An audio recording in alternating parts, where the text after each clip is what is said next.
The moment the plane doors locked, the whispers began. A tall black man in a navy blazer sat quietly near the window, eyes closed, headphones in, just another passenger, or so everyone thought. But when the flight attendant's nervous glance met the captain's, the air shifted. Minutes later, 2 airport security officers stormed down the aisle, their radios crackling. "Sir, we need you to come with us," one barked. The man opened his eyes, calm, collected, but confusion rippled across his face as passengers started filming. Phones raised, voices murmured. "What did he do?" someone whispered. He stood without protest, hands visible, dignity intact. Until one guard shoved him against the seat. Gasps. Silence. And then, the moment that froze the cabin, the man reached slowly into his pocket and revealed something that made every jaw drop. As the officers escorted him down the aisle, passengers stared, pretending not to. Some whispered apologies under their breath, others just filmed. The man, whose name was Marcus Hale, didn't say a word. He'd learned long ago that silence for a black man was often safer than truth.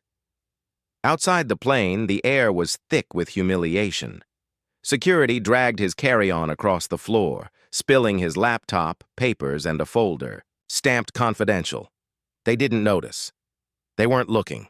They saw only what they wanted to see, a threat that matched their training, not the reality standing before them. Marcus stood quietly in the terminal as one officer barked questions. "Who are you? Why'd you refuse to follow directions?" He didn't, but trying to explain would sound like arguing, and arguing he knew would make things worse. Passengers kept passing by, some glancing, some avoiding his eyes entirely. The captain, now pale and sweating, came forward, pretending authority. "Sir, there's been a report. We received word about a possible security risk." His voice trembled. The words "security risk" echoed like poison in the air. Marcus's pulse stayed steady. Years of training had taught him that anger was a weapon his enemies used against him. So he let them dig their hole. Every insult, every assumption, every flash of false authority. He'd been on his way to Washington, D.C., assigned to testify in an internal corruption case that stretched deep into the Department of Transportation, a case that had already cost him friends and nearly his career. The flight was supposed to be quiet, uneventful. Instead, it had turned into a stage for America's oldest performance, suspicion dressed as safety. When they finally searched his bag, one of the guards froze. "Sir, what is this?" he asked, pulling out the black leather badge case. The other officer leaned closer, his voice faltering. The letters gleamed under the fluorescent lights. Federal Bureau of Investigation. Marcus looked up, his calm expression never changing. "That," he said softly, "is what you call a mistake." For a heartbeat, the terminal froze. The officers stared at the badge as if it might burn their hands. The crowd, still hovering nearby with phones raised, began to lower them, one by one. The shift in air was palpable, guilt replacing suspicion, fear transforming into confusion. Marcus didn't gloat. He simply reached down, picked up his scattered papers, and slid them neatly back into his folder. "May I have my seat back now?" he asked, voice calm as glass. The older officer swallowed hard. "Sir, we didn't realize—" "You didn't ask," Marcus replied quietly. A ripple of whispers spread. Someone muttered, "He's FBI?" Another voice, the same woman who'd filmed earlier, said, "They dragged him like a criminal." The shame traveled faster than any apology could. Marcus turned toward the captain, whose confidence had melted away. "Protocol demands a written report," Marcus said. "I'll need names, every one of them." The captain's lips parted, but no words came. Still, Marcus wasn't angry. Not yet. His anger was a slow fire, the kind that didn't roar. It burned. He'd seen this play out too many times, not just against him, but against others wearing the same skin he did. Airports, offices, streets, different uniforms, same reflex. He walked away from the security desk, past the stairs, through the hush that followed him like smoke. He stopped near the wide airport window, watching planes taxi under the golden afternoon sun. For a moment he saw his reflection, the badge in his hand, the disbelief in his eyes. He remembered his father's words. "You'll have to be twice as good to be seen as equal, son." Back in the security office, murmurs broke out. One of the officers, the younger one, looked shaken. "I didn't mean for it to go that far," he whispered. "He looked suspicious." The older officer sighed. "That's what they all say when the paperwork hits." Meanwhile, a senior airline manager hurried over, offering apologies soaked in corporate polish. "Agent Hale, please accept our sincerest regrets. We'll, upgrade your flight?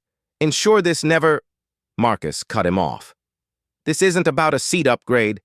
His tone was soft, but the weight of it silenced the room.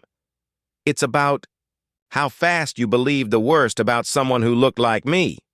The manager shifted uncomfortably, glancing at the officers who now stood like school children caught cheating. Cameras still blinked red in a few hands.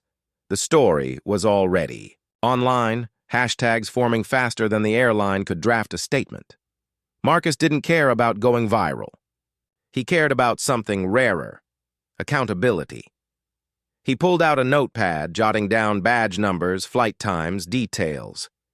He'd been investigating corruption for years, but this was personal. By the time the new boarding call echoed through the terminal, Marcus was calm again, though the passengers weren't. Some avoided his gaze, afraid to confront their silence. Others offered quick, embarrassed smiles, sympathy that arrived too late to matter. When he walked back onto the plane, the aisle parted like water. Nobody dared speak. The same seat awaited him, row 14, window. The same view, the same sky.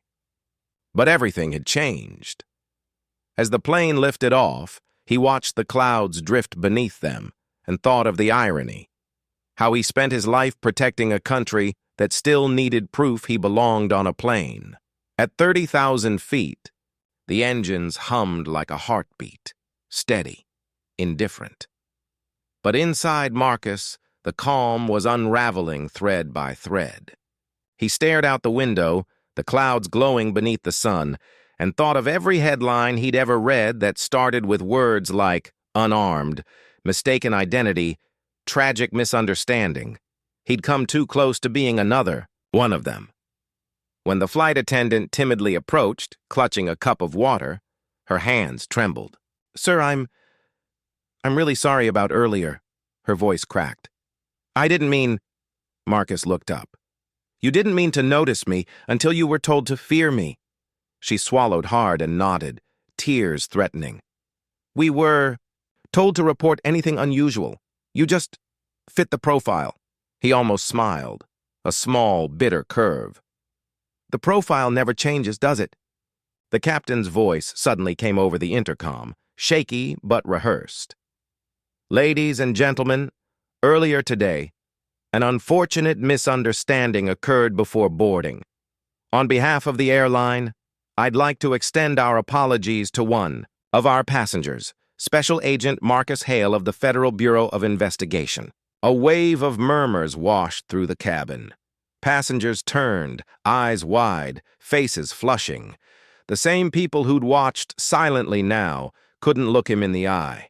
Marcus didn't respond. He didn't need to.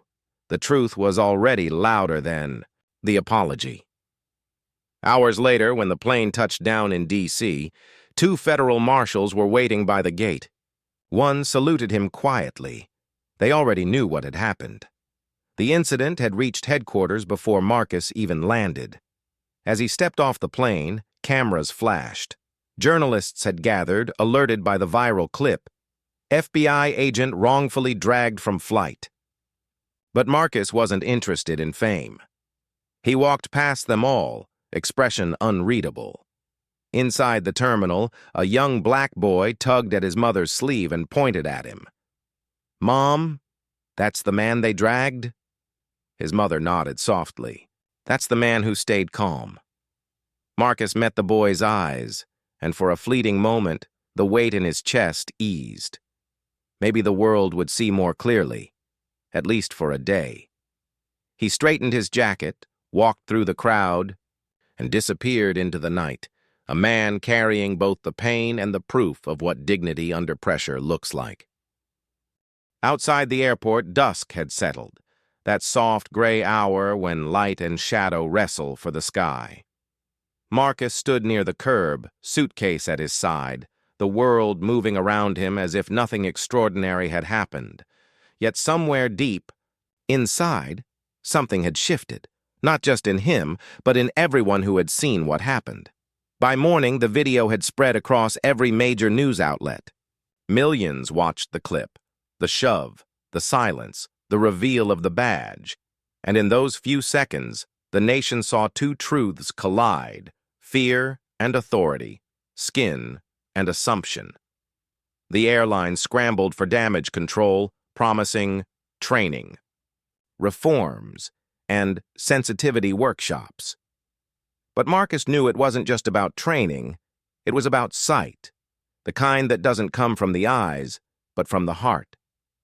In Washington, he testified as planned, but the hearing felt different.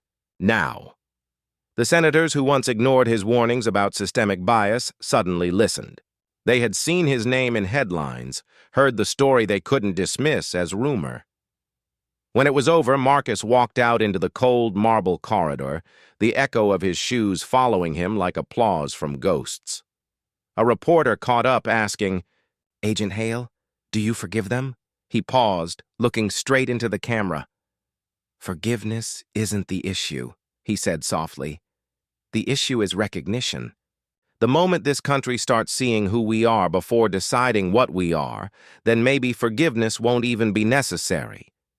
That line would replay for days, a soundbite turned anthem. But Marcus didn't stay to watch. That night, he returned home, hung his badge by the door, and sat in silence. The hum of the city outside mixed with the soft buzz of his phone, thousands of messages, strangers thanking him for standing tall without shouting, for staying calm where others would have broken. He thought of the boy at the airport, the wide eyes that saw dignity instead of defeat. Maybe that was the real victory. Not trending hashtags, not forced apologies, but a spark in one child's mind that said, "You can face hate and still walk away whole."